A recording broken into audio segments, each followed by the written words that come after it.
War has reduced these streets to a wasteland. The neighbourhood of Saltivka, on the northern edge of Kharkiv, whose housing estates have been blasted by Russian shelling. Ludmila is 75 years old and only one of 5 left in her block. Ночью сегодня очень было страшно.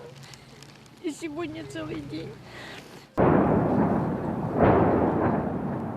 Every day and night here is punctuated now by the sound of explosions as artillery pounds the outskirts of Ukraine's second largest city. We're in the heart of Kharkiv now, and the scale of the destruction here is clear. You can really see just how much damage was inflicted on this building, and we've seen that throughout here. The streets are lined with ruins. The mayor of Kharkiv says that nearly 1,500 buildings have been hit, including over 100 schools and nurseries. This small town southeast of Kharkiv has been caught in the crossfire for weeks. 400 people are crammed into this network of bunkers.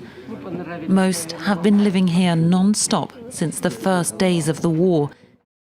You can't go very far at all across the city before you come across armed checkpoints or heavily armed Taliban fighters on patrol. There are markedly fewer women out on the streets of Kabul since the Taliban took over.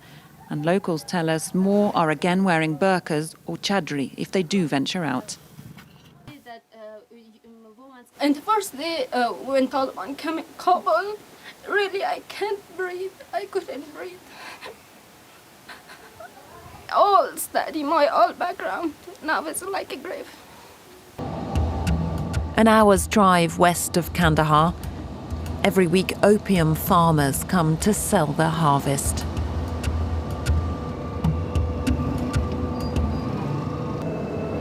Ahmed negotiates with the poppy farmers and drug smugglers to let us in to film. Under the stalls, bags of opium paste, traders haggling for deals.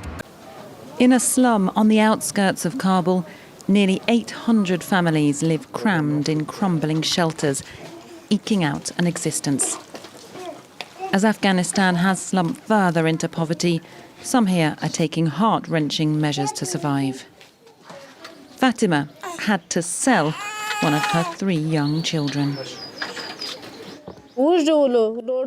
We were hungry. We didn't have anything to eat. My elder daughter was admitted to a clinic for almost 2 or 3 months. I faced a lot of problems. Feroza is just 3 years old, but already her future is sealed. When she reaches age 10, she'll be forced to marry and leave the family home. They're crammed in with no food, water, life jackets or blankets. The migrants had risked it all to escape Libya. But as the sun sets, they're being taken back to Tripoli, where they don't know what fate awaits them next.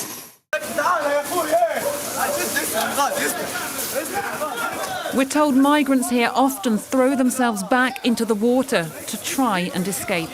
Libya's immigration brigades decide to take the men away to overcrowded detention centres.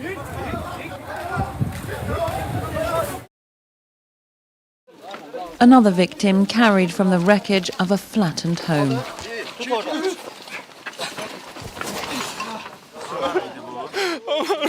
And crushing grief pours out onto the streets of Ganja, Azerbaijan's second city. And as the bodies keep on being pulled out of the rubble, we can see the clear human cost of this strike.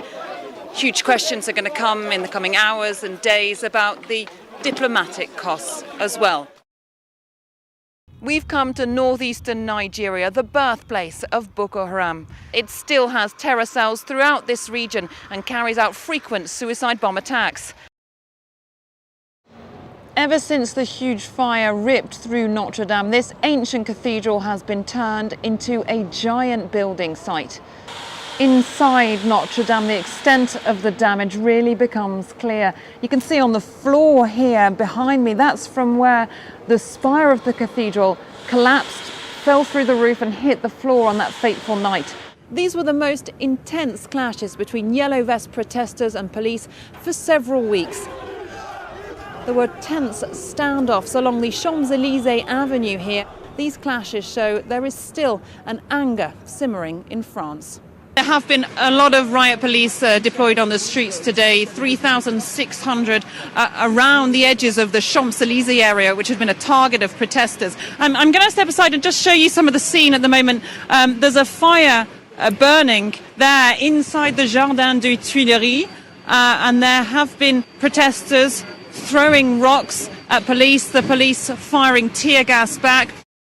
Catherine Norris Trent joins me now live from Paris with more on this. And Catherine, I was quite surprised that these nationwide mayoral elections are still going ahead as planned despite the lockdown. Yeah, that's right, Linda. We know that turnout in these local elections so far, as of midday French time, was down markedly